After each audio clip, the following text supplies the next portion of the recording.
If you can hear me, you're already doing better than most of my neighbors. It's 6:11 a.m., Tuesday, November 11th. The thermometer nailed to the window is stuck at -31, and the wind keeps making a low moan against the glass that sounds like it's thinking about breaking it. My name is Tom Avery. I'm broadcasting from a small studio, 2 floors up, over a shuttered grocery, on East Lake Street in Minneapolis. You'll find this on AM 1310 if you're close, and I'm pushing a mirror of this on shortwave around 6.120 megahertz when the sky plays nice. If the AM sounds like it's under a blanket, try the shortwave after sunset. If that fails, and you've got a CB, try channel 9 at the top of each hour and listen for a voice that won't stop talking. That'll be me.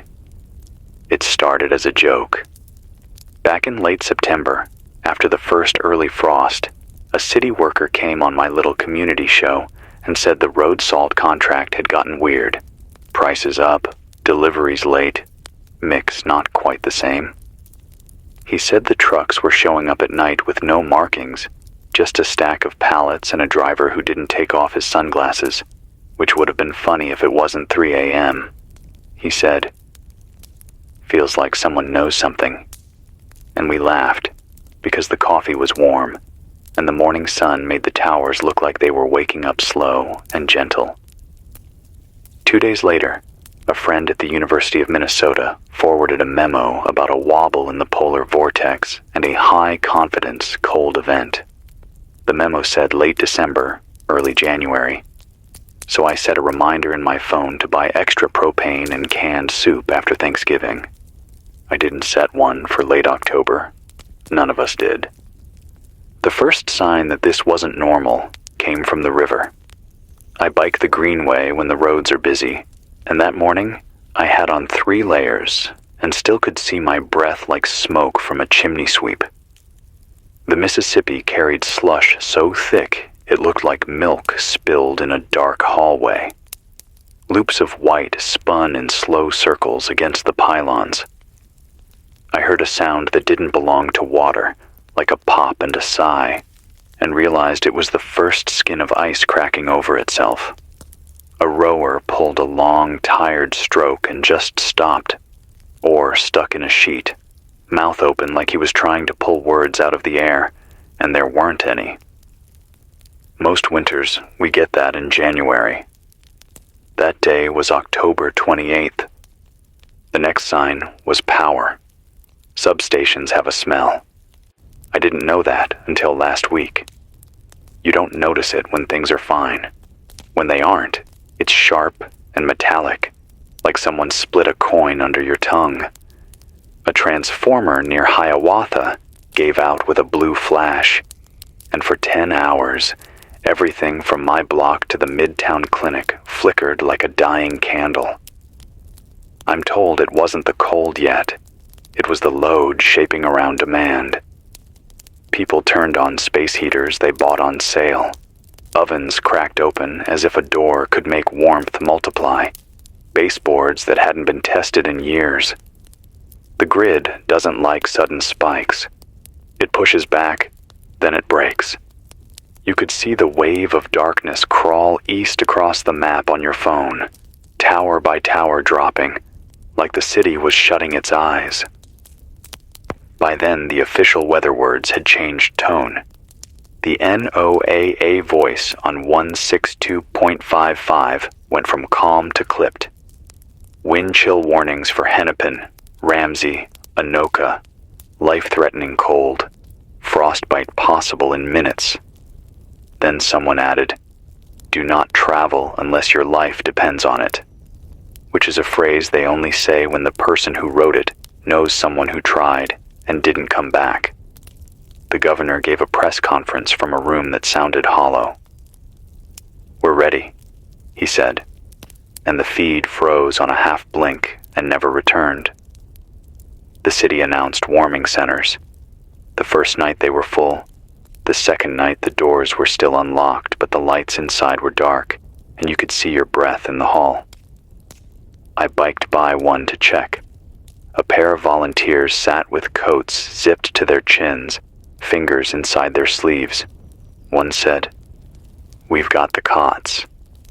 We just don't have the heat." Now the heat is everything. If you're listening and your home has a gas furnace that needs electricity to run the fan, you already learned that lesson.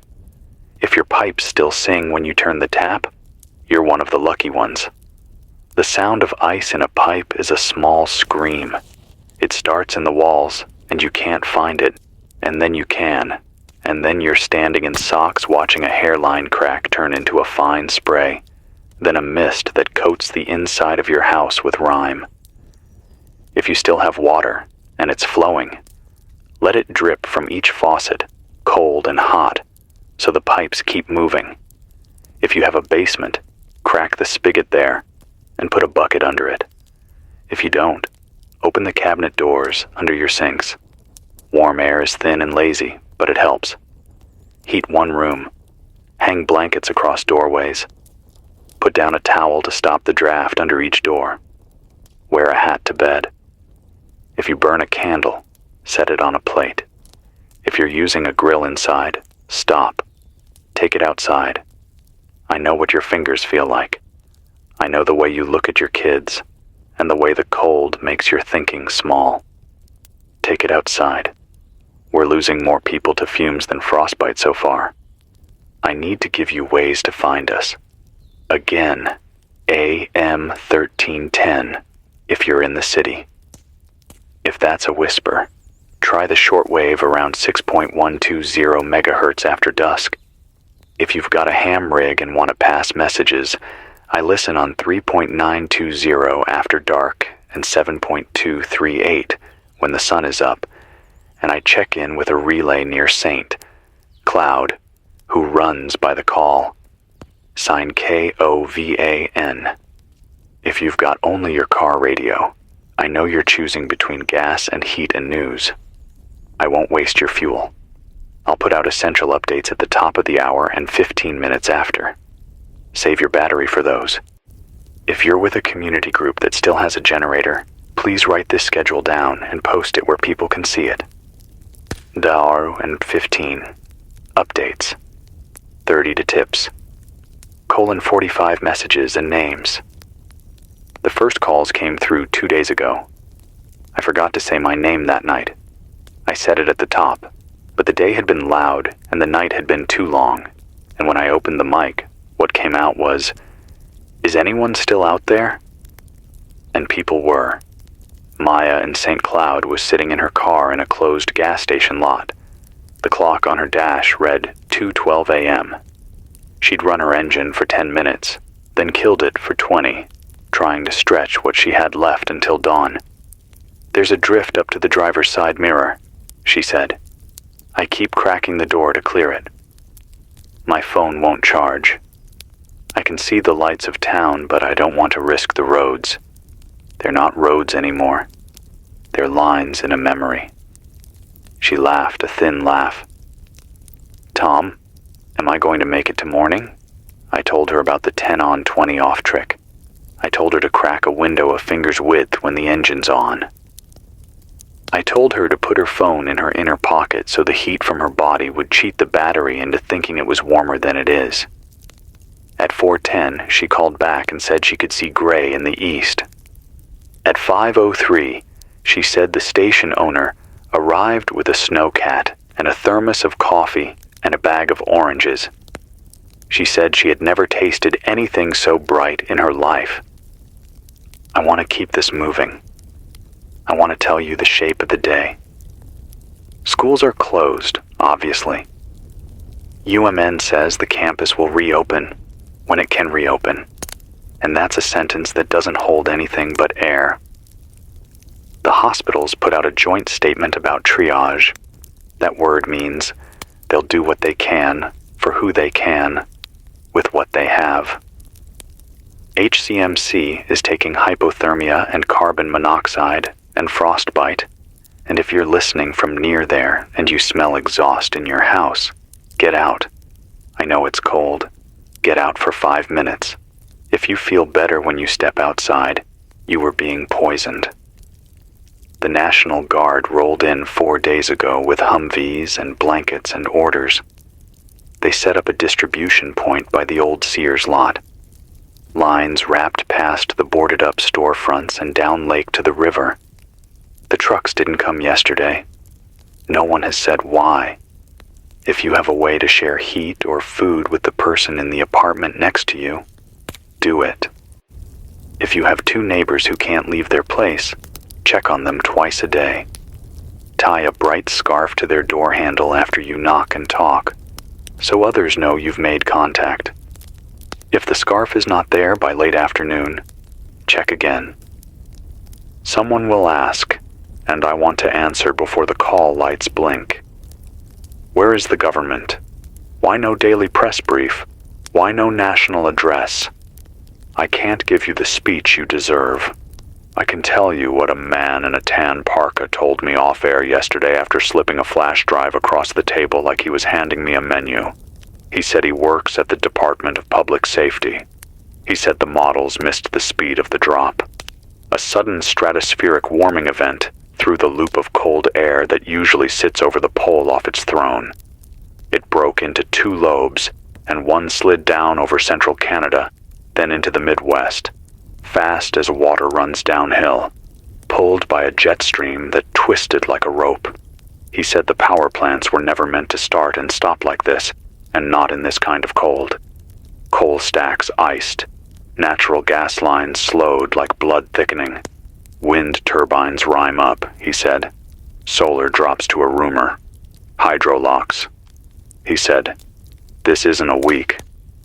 He looked at me, and I knew he had a family and a dog with a name, and he said, plan for a month. Then he stood and left as if he hadn't said anything at all. It's not all failure. I need you to hear that. People have figured things out. Someone in Powderhorn built a heater from a flower pot, a tea light, and a small metal rack, and it took the edge off a tiny room enough to keep an older woman's hands from turning white. A church in Phillips put up tarps in the nave to make a tent inside a room inside a building, and it holds body heat in a way no one expected. A Somali grocer on Cedar opened his back room after his coolers died and gave out bread that would have gone stale and milk that had frozen in the bottle so children could chew it like ice cream. A handful of ham operators run a net every evening at 7 p.m., signal bouncing off the frozen sky, and they match people with needs to folks with answers. If you want to join that net and don't know how, write this down. Listen first. When there's a break, say your call sign or your name and your street. Keep it short. Ask once. Listen again. If you hear nothing, try 20 minutes later. Don't step on someone's message with your own. In this weather, time is a blanket. It should cover as many as possible. You asked for eyewitness accounts. All right. Rich in Cedar Rapids reached us last night by relay. He says Interstate 35 is a graveyard of trucks tilted like fallen dominoes, each one disguised as a snowdrift with chrome hidden and tires half swallowed. He walked past them counting, face wrapped in a scarf stiff with ice, and read the names like a prayer. Swift, Old Dominion, FedEx, a bakery out of Omaha, whose logo was still clean under a white roof. He said at a rest stop, a family of 4 sat in a sedan with the engine idling and the windows fogged, and when he knocked, they jumped. The father cracked the window, and the warm air from inside hit Rich's face like a hand he didn't expect, full of breath and life. The father asked, "Is the next exit open?" And Rich lied and said yes, because he didn't have the heart to say no. He said, they needed hope more than they needed a map. What else do I know? Planes are grounded at MSP except for emergency flights, and even those roll down the runway like old men slipping on ice. The de-icing crews work in shifts that don't match any clock a body knows. They spray, and it freezes. They spray again, and the wind erases their work. Buses run when they can, and then they don't. Light rail sits in the station with doors open and heaters weak, a metal barn that used to move. Grocery stores are open for 2 hours at a time, and when the doors slide, people file in with quiet faces and take one of what they need, because someone taped a note to the shelf that says, "Take one, pass it on." And it turns out most of us can read and most of us listen, and that's a small miracle. Pharmacies will fill your script if their computers talk to the network. If they don't, they will guess based on the bottle you bring or the photo on your phone, and sometimes they will be wrong, and sometimes they will be right, and we will all hope the guesses lean toward mercy. If you're thinking about leaving the city for a cabin or a friend in the country, think twice, then a third time. The plows have fallen behind. They push snow into walls, and the wind throws the walls back where they came from. A whiteout is not snow falling. It's the world forgetting it has edges. You will drive into the middle of that, and the middle will never end. If you have to go, tie a rope to your waist when you step out to clear the windshield. Tie the other end to the door handle. When you lose sight of the hood, the rope will tell you which way is home. Pack a metal can for melting snow and a lighter in a plastic bag. Throw in a Sawyer filter or boil what you melt. Melted snow is not the same as clean water. Keep a coffee tin with a roll of toilet paper in it and a small bottle of rubbing alcohol. If you know, you know, and if you don't, you will be glad later when the cold knocks on every door of your body at once and asks, "Are you ready for this?" I'm getting messages from farther out than I should. The cold makes the air still and the sky hard, and sometimes that helps your voice go where it shouldn't. Winnipeg checked in. A man named Noel with a soft way of telling you hard things. He said the Red River looks like a road again, and that's a trap, because what looks solid from the bridge is a thin skin with black water thinking about taking you. He said he hasn't seen a city bus in 2 days. He said the snow squeaks when you walk on it like boots on a gym floor. A dry cry that means it's too cold for the world to remember it was once water. He asked if we were getting help from the feds, and I told him what I told you. He said, "So it's the same everywhere." I've had 3 different people use the word martial law, and 2 of them said it like a wish and 1 like a curse. Here's what I've seen with my own eyes. Patrols in white camo moving in 2s and 3s, slow, looking for who needs help and who's doing harm. Curfews that live more on paper than in the street, because the street polices itself when the wind bites this hard. A group took over a boarded store at Minnehaha and 26th and stacked pallets around a diesel space heater, and a store down the block opened their back door and handed over the last of their jerky and said, "Feed the people out there." And no one charged anyone for anything. At the same time, last night a pickup pulled to the curb near a line for water, and 2 men jumped out and tried to take cans, and a woman twice their size and half their age stepped between them and said, "No, not tonight," and they left. It's both. It's all of it, all at once. I've got to say this next thing plain. If you're alone and think you can't do one more night, call me. I will say your name on the air, and you will hear it bounce back from somewhere you can't see, and you will learn the sky still knows how to carry your voice. If you don't have a phone, knock on a door. If you can't get up the strength to knock, light a candle in the window for 10 minutes each hour if you can spare it. Someone will see. If you're a person who can give, set a jar by your window with a glow stick inside. It tells folks who walk by that your place is a safe stop for 5 minutes of warmth or a cup of something hot. Don't open to every knock. Ask a name through the door. Ask what they need. Keep a second pair of boots by the mat and a second hat by the radiator. because nothing saves a life faster than dry socks and the sense that someone thought about you before you got there.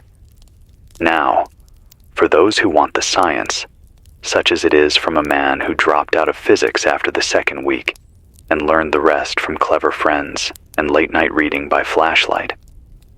The air above us is stacked in layers, and the one far above where planes fly is called the stratosphere.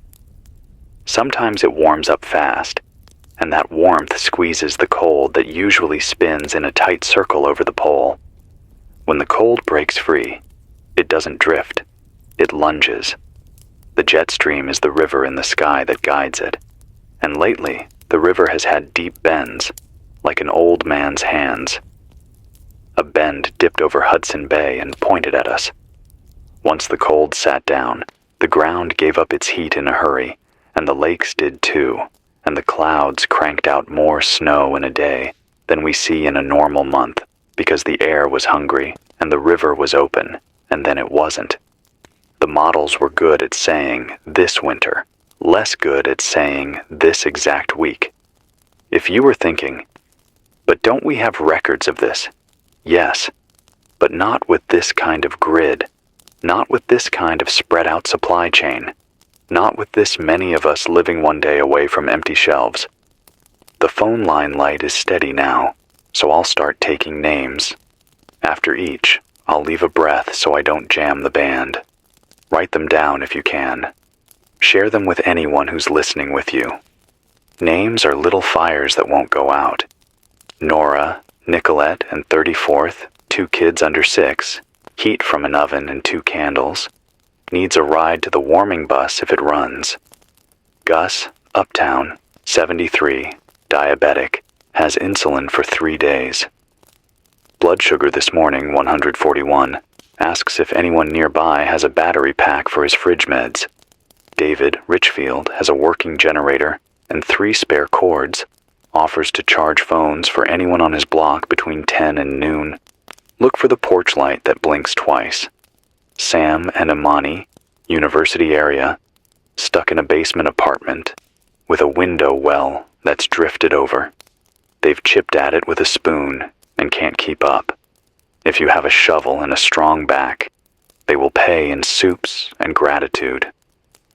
Donnie, North Loop, found a stray dog with a red bandana, answers to Tater, hungry but happy, will keep him safe until claimed. If you're the owner, leave a note on the front door with a time you can meet and a phone number if your battery allows. I can feel the day rising like a slow bruise. The light does that now. It comes in thin and tired and stays that way until it leaves. When the wind slackens, you'll hear things you didn't know you could hear. Water changing its mind inside a wall. The tiny crack of paint shrinking on a sill. The boots of someone you've never met crunching past your door and pausing and moving on. If you hear my voice and your heart starts to beat a little faster because you think you're not completely alone, use that. Stand up. Boil water. Make a list on the back of an envelope. Check your neighbors. Floor above, floor below, doors on both sides. If you are in a house, look left, look right. If you see no smoke or steam from your neighbor's vents, they might be out of heat. Knock. If you get no answer, knock again. We don't leave each other to freeze in place while we wait for a system that is not designed for this to remember us. I should tell you about a thing that gave me hope, and then I'll give you the next set of tips, and we'll break for 15, and I'll save the fuel.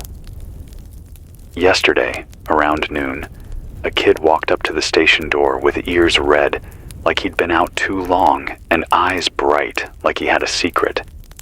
He couldn't have been more than 12. He had a sled. On it were 6 mason jars full of clear water wrapped in socks.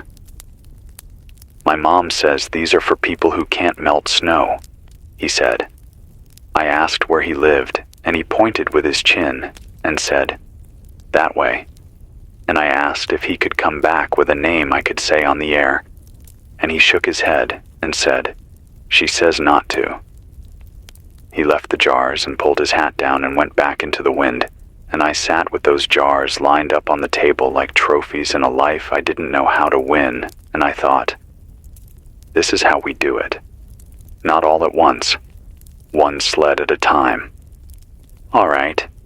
Tips and fixes, round 2. If you have a bathtub and water pressure, fill it. Not to bathe, to flush. If you don't have pressure, save the water you have in buckets with lids. If you don't have lids, use plastic wrap and a rubber band. If your phone dies fast, it's the cold, not the battery's fault. Keep it in your inside pocket. If you don't have a power bank, make one with a car battery and an inverter if you know what you're doing. If you don't, ask someone who does. If you must run your car to charge, clear the tailpipe. If your lock is frozen, warm the key, not the lock. If your hand won't move right, put it under your arm. If you feel sleepy in the cold and it feels like kindness, it's a lie. Stand up. Move your feet like you're stomping out a cigarette. Say your name out loud. Tell the room where you are. Say, Tom Avery says keep going, and then do it once more. There's a rumor going around about a train with diesel tankers stuck at Northtown Yard, and people saying, if we can get to it. And I need to say this clear. Do not cut into a tanker. Do not approach a rail car with tools. If someone tells you they have a plan like that, tell them no. If you see someone try, pull them back.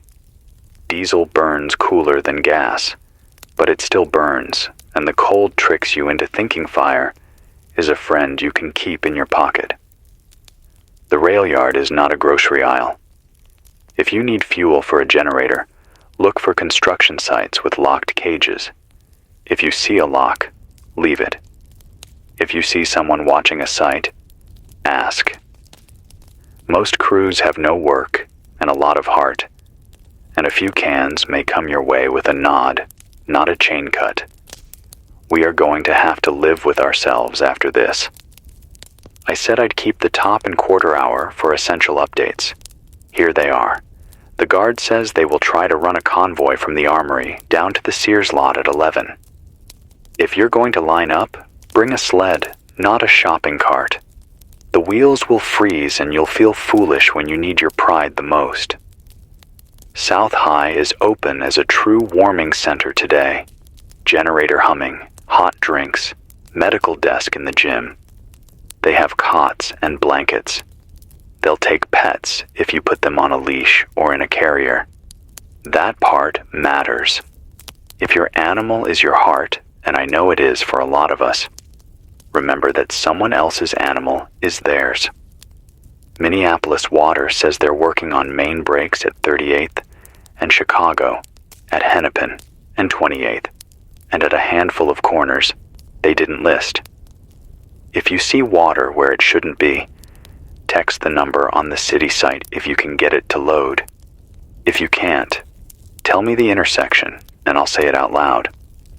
Sometimes the best network is the oldest one.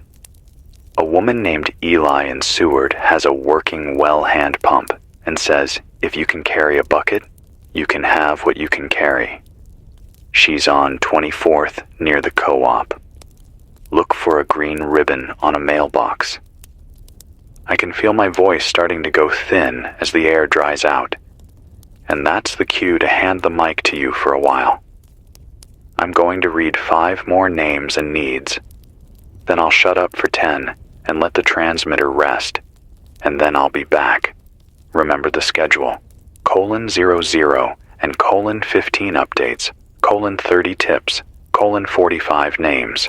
Write it big on a piece of cardboard and tape it to the wall. The more we move together, the more we move. Here are those 5. Lila, Whittier, newborn 8 days old. Needs size N diapers and someone to check her furnace. It rattles and then stops. Marcus, near North, has a wood stove and extra wood, willing to trade for insulin syringes or AA batteries. Trent, Nokomis, stuck in an upstairs duplex with a downstairs neighbor who hasn't moved all morning.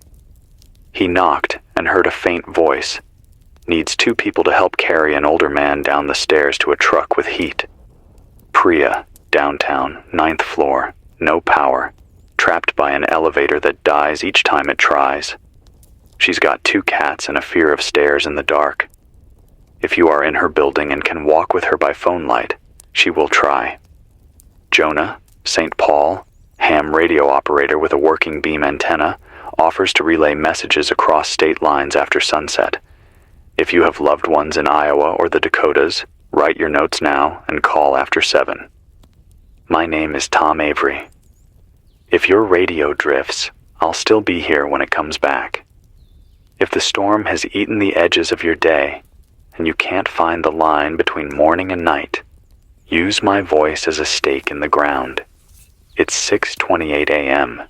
The wind is still out of the northwest, and it feels like it's decided it owns us. It doesn't. You do not have to be brave. You have to be steady. That's enough. When the signal fades, hold on to the words you caught. When it returns, take what you need and pass the rest to the person beside you. That's how we get through a cold like this, one voice at a time, over and over, until the day remembers how to be a day again. It's 7:03 a.m. now. The sun hasn't shone, only that strange gray haze that passes for daylight. I've taped the thermometer to the wall by the desk so I can stop leaning toward the window every few minutes. It hasn't climbed above -30. The small space heater beside my leg is running on fumes. The power meter says I have about 40% left on the generator tank if I stay disciplined, so I'm using the silence between words as insulation. Every sentence costs fuel. The world outside has stopped moving in the way we used to understand motion. No cars, no buses, no footsteps that go anywhere far. When the wind rests, the city sounds like an empty hallway, and sometimes I imagine hearing things. Footsteps on the stairwell, someone knocking. But most of the time, it's just the wood in the frame shifting from the cold. The radiator beside me is a corpse of metal. It's a strange thing to sit next to an object built for heat and know it'll never get warm again. A message just came in through the shortwave relay from K0VAN up in St. Cloud. He says temperatures there hit -40 overnight. The generator at their main shelter stalled twice. They primed it with kerosene and managed to get it running again, but they're rationing power. 30 minutes of light every 2 hours. They're also reporting that their supply of diesel has turned to jelly, thick as honey, so they're warming it in pans by the fire before pouring it into engines.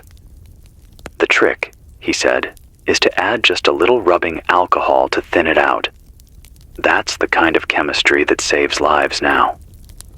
Reports out of Chicago say Lake Michigan has a frozen crust almost 2 miles from shore. You can stand on it and hear deep cracks echo underneath like thunder coming from under your boots. The Army Corps shut down the ports. Nothing in or out. There's talk that rail lines between there and Detroit are impassable. The snow drifts there have swallowed entire train cars. Someone described them as buried whales of iron.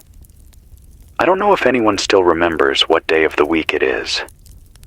The station clock froze at 3:14 yesterday afternoon, and I've been counting minutes by the slow burn of the lantern candle.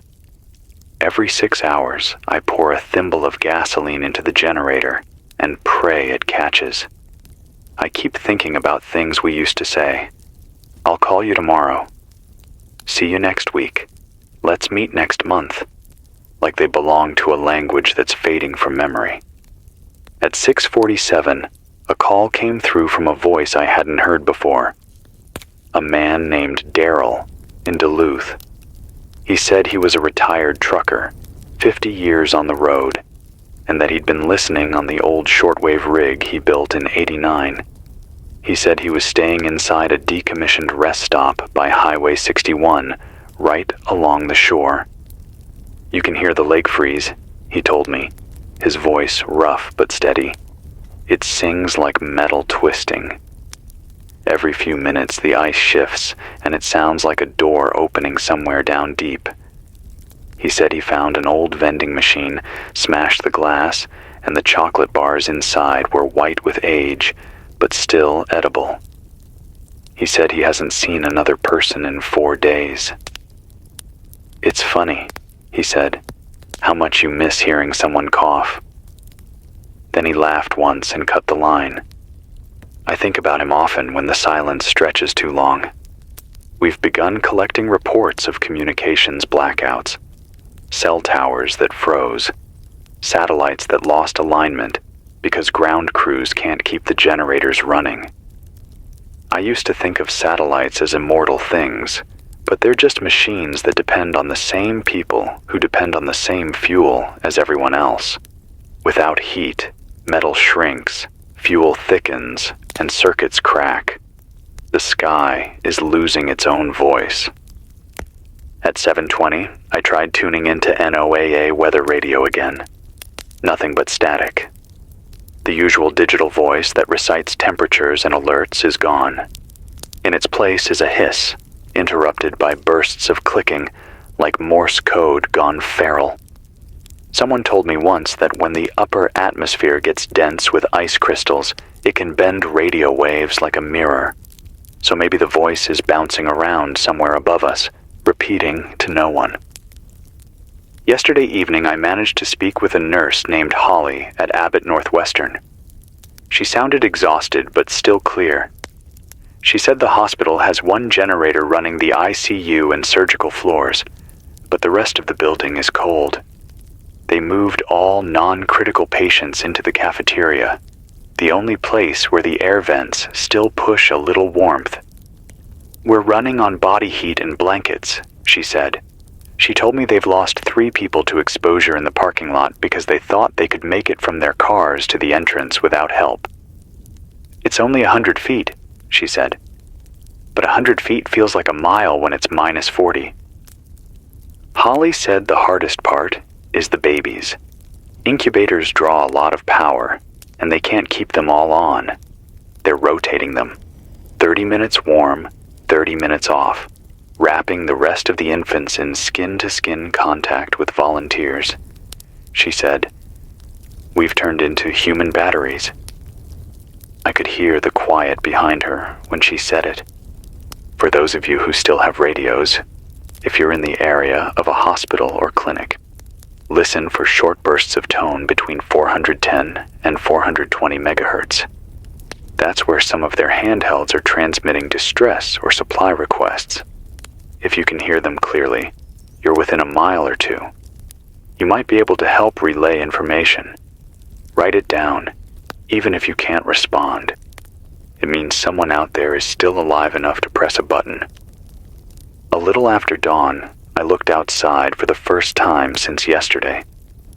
The snow on the street has formed shapes I can't name.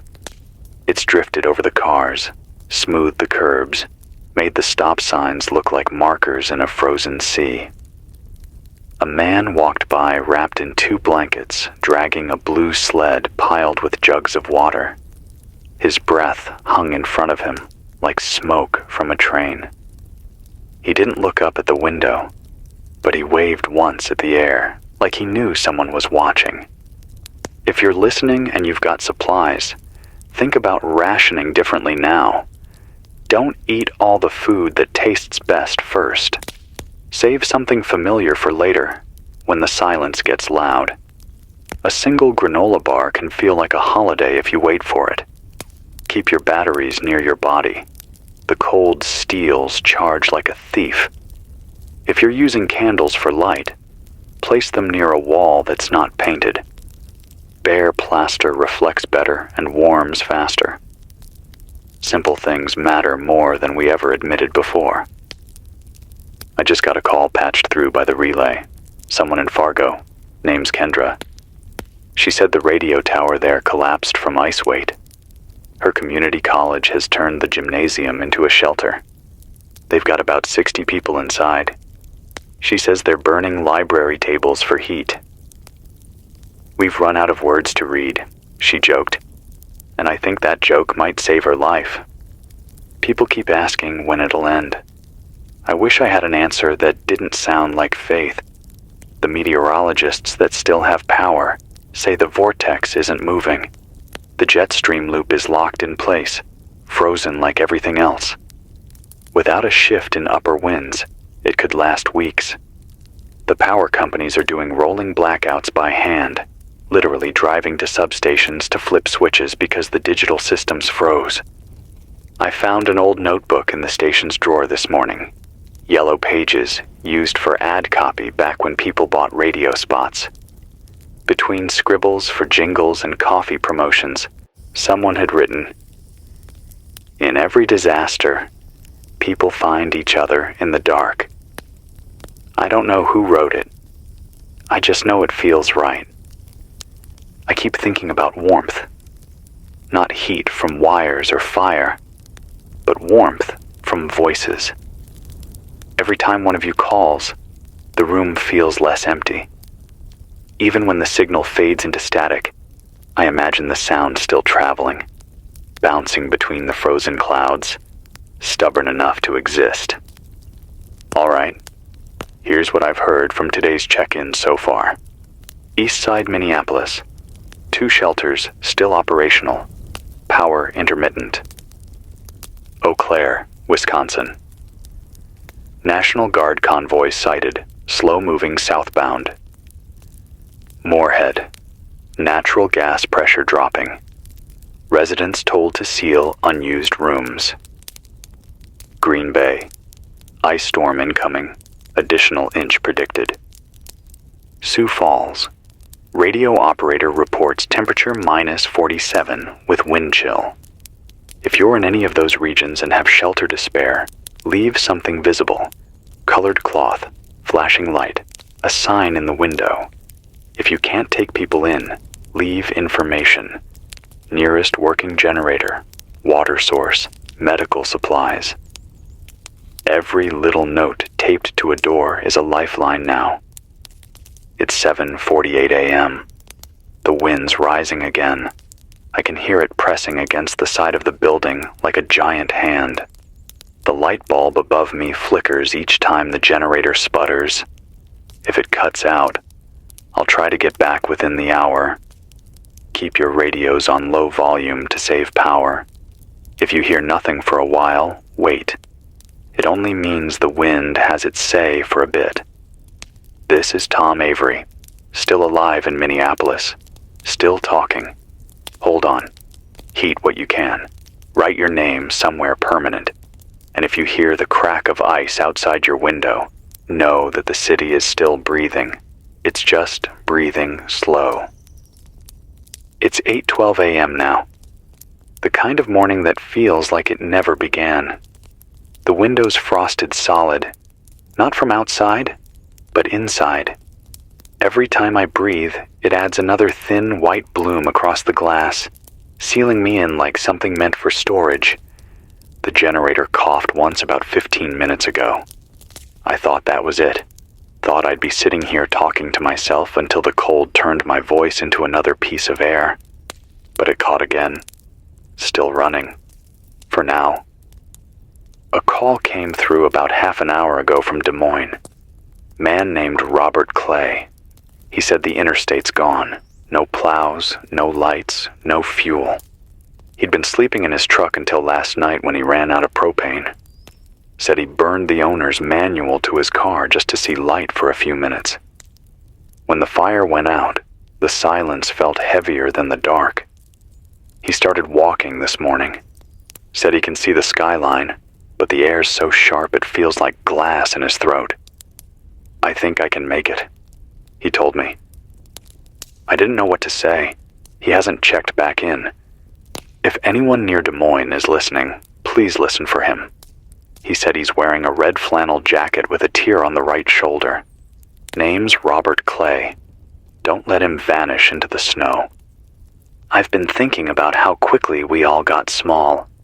You can spend your whole life with the world stretched wide, highways, flights, messages that cross oceans in seconds. And then something like this happens, and the map shrinks down to what you can see from your window. The world ends, and it ends small first. An old woman from Rochester called earlier. Her name's June. Said she used to listen to this station when it played music. Used to be all oldies, she said, voice shaking like a wire in the wind. My husband built this radio in 1972. He died 2 years ago. I didn't think I'd use it again. I asked how she was holding up. She said she's been sleeping under her kitchen table with her dog. Keeps the stove on low, door open, a pot of water boiling to give the air something to hold. I told her she's doing everything right. She said, I know. I just needed to hear it from someone else. She told me she put up a sign in her window. Still here. Said the snow covers it sometimes, but she brushes it off whenever she can. If I go, I want the world to know I was still here. That hit me harder than I expected. A lot of you are asking the same questions. When does it stop? Where are the rescue convoys? What's left of the government? I wish I had the kind of answers that came with authority, but all I have are scraps, relays, voices, and static. The latest word from the amateur network is that Washington, D.C. has lost 2/3 of its grid. The federal broadcast channels are looping emergency messages from FEMA, pre-recorded ones that say, help is coming. Stay indoors. No live voices. No call-ins. Just repetition. Someone in Ohio said the White House stream flickered on for 5 seconds yesterday, showed a podium, a flag, and no one standing there. Rumor says they moved what was left of the government underground somewhere near Colorado Springs. Cheyenne Mountain, maybe. That's where NORAD used to be. The kind of place built for the Cold War, not the cold we're living now. There's talk that the president's alive. There's also talk that he's not. Hard to say which version of the truth helps more. If you're still hearing me, understand this. We are on our own right now. Not because no one cares, but because the wires that held everything together froze and snapped. It's not malice. It's physics. I've been hearing about new kinds of fires too. People burning insulation, furniture, even old vinyl records. The smoke from that sticks to your lungs like tar. If you're doing that, please, at least open a window once an hour. I know it's brutal, but the choice is between cold and poison. Someone named Alex from Madison managed to reach me through the Hamnet. He said his younger sister works for the National Weather Service. She told him, before they lost power, that the upper atmospheres collapsed into layers of ice haze that are reflecting sunlight away. It's not just winter, he said. It's like we're inside a mirror. He said the cold fronts are feeding themselves. Warmer air tries to rise, freezes, falls back, cools more. A loop that doesn't know how to stop. He asked if I thought it would ever thaw. I didn't lie. I said I don't know. A few minutes ago, a soft knock came from downstairs. The first sound from another person I've heard since Sunday. I went down with my coat still zipped, flashlight ready, and found a man standing in the doorway holding a plastic bag. His beard was frozen white. Said his name's Jalen. He lives 2 blocks west, used to work as a barista before all this. He said his building's generator failed last night, and the pipes burst. He asked if I still had heat. I told him barely. He said, that's more than most. He gave me the bag. Inside were 3 cans of beans, a flashlight battery, and 2 hand warmers. Said, you're the only voice left. I tried to give him something back, but he just smiled, waved, and left before I could argue. There are moments that feel holy without needing religion. That was one. If you have food and can spare 1 can, give it away. The act alone keeps something alive inside you. The radio light's blinking again, meaning the relay's ready for another round. I'll read out what's coming in. From Cedar Rapids. Shelter at Jefferson High is full. Generators running low. Need diesel. From Fargo. Lost contact with Moorhead. Bridge may be gone. From Green Bay. Power flickered back on for an hour. Lines overloaded. Back down. From Duluth. Harbor ice cracked last night. Sounded like cannon fire. From Milwaukee. Hospitals without oxygen deliveries for 48 hours. I keep repeating these not because I expect them to reach the people who sent them, but because saying them out loud makes them real. And being real means being remembered. I keep looking at the radio clock. 8:37 now. The heater hums like it's apologizing for not doing enough. If you're listening, write these down. Small survival things. The kind people forget when panic makes your hands shake. Keep snow in a pot, but never fill it more than halfway. Melt slow, not fast. Fast burning scorches the pot and ruins the water. Sleep in shifts if you're not alone. One stays awake to watch the flame. If your breath starts forming crystals on your scarf, move. Don't sit still. That's your body telling you it's giving up. If you have children, tell them stories. Not to distract them, but to remind them that voices mean life. At 8:49, I caught a signal from somewhere near Chicago again. Weak, but steady. A man named Daniel said they've started walking along the frozen river to get from one part of the city to another. It's faster than the streets, he said. The bridges are jammed with cars and snow. He said he saw a man ice fishing in the middle of what used to be the Riverwalk. I didn't have the heart to ask if he caught anything. The strangest thing about this whole disaster is how beautiful it can be when you forget what it's doing to us. Yesterday evening, just before the sky went black, I saw a halo of light around the moon, thin and perfect, like glass under pressure. It looked like a ring drawn by someone steady and patient. For a moment, it almost felt peaceful. Then the wind came back, and the ring broke apart. You'd think silence is the absence of sound. It's not. It's a sound that waits. It presses against your ears until you think you'll scream, just to prove you're still here. That's why I keep talking. Because the moment I stop, the silence wins ground again.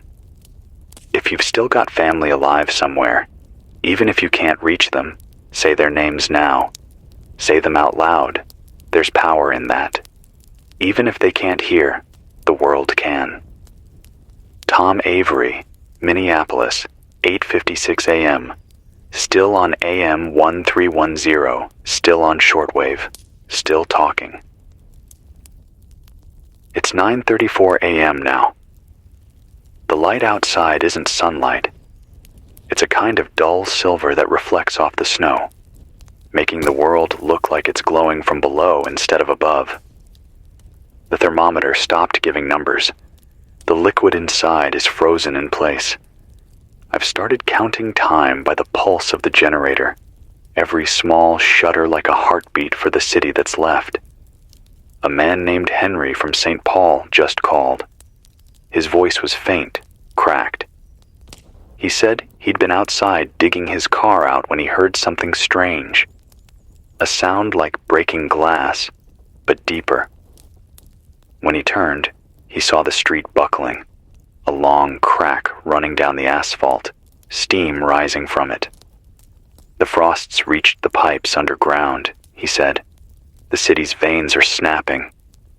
He asked if the water mains could explode from cold. I told him I didn't know, but that they could burst, and when they do, they flood, and that flood freezes, and what's left becomes part of the ground. He said, "It looks like the city's turning to stone." He's not wrong. Everything here feels petrified.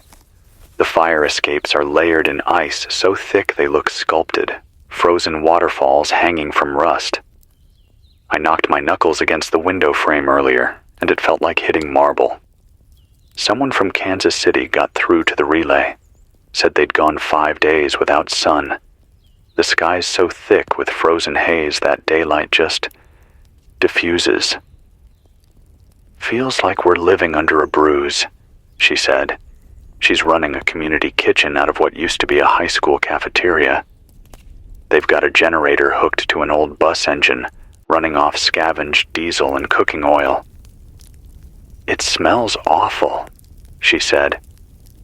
But people eat warm food and laugh again for a few minutes. That's worth all the stink in the world. That call gave me something to hold on to. But then there's the darker side.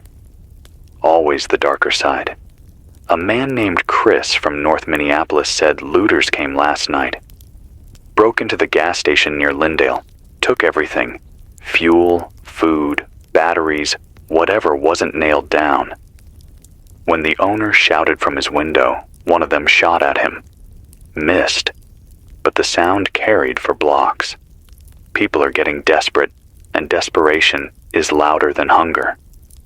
If you're hearing this, don't go out alone at night. Not for anything. Stick to daylight.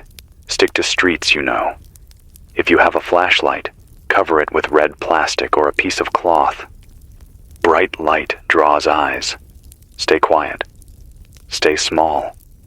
The radio's been picking up something odd on the high end of the dial, around 9.45 megahertz.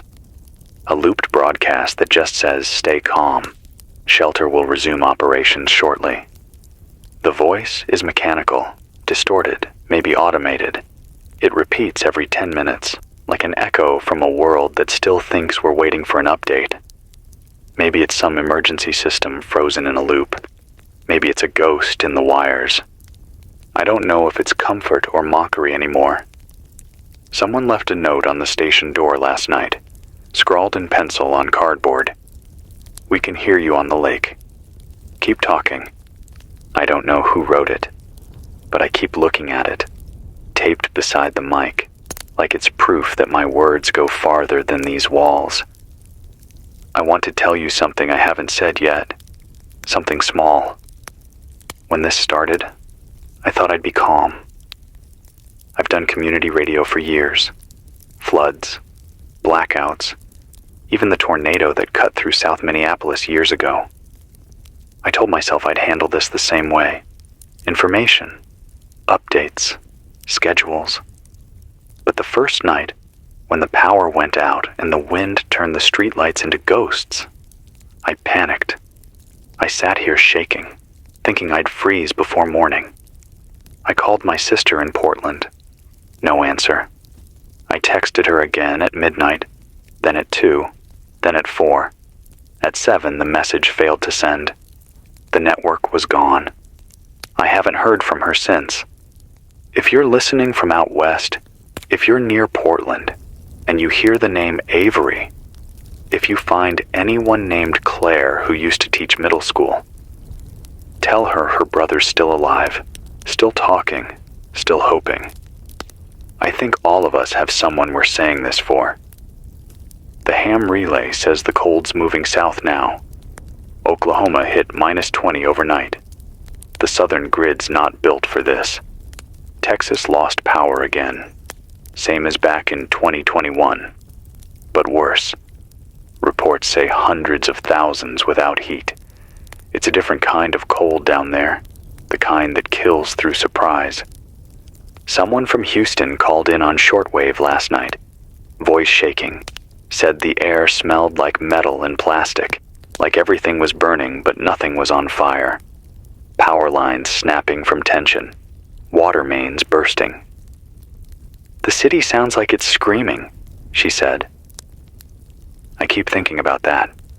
The sound of a city dying isn't one big noise. It's thousands of small ones. The crack of ice, the pop of pipes, the hum of dying generators, the The sound of people talking to themselves because they can't stand silence anymore. There's talk about food now. The supply chains froze faster than anyone expected. No trucks, no trains, no deliveries. The warehouses were built for logistics, not survival. Some of the last shipments froze mid-route. A man from Omaha said they found a semi full of frozen produce on the I-80, doors sealed shut with ice. The lettuce inside had turned to glass. "It looks perfect," he said. "Perfect and dead." That line stuck with me. Perfect and dead. It's how everything feels now. Still, untouched, beautiful in a way that hurts. I'm getting more calls from people talking about strange lights at night. Pale blue streaks in the sky, slow moving, fading after a few seconds.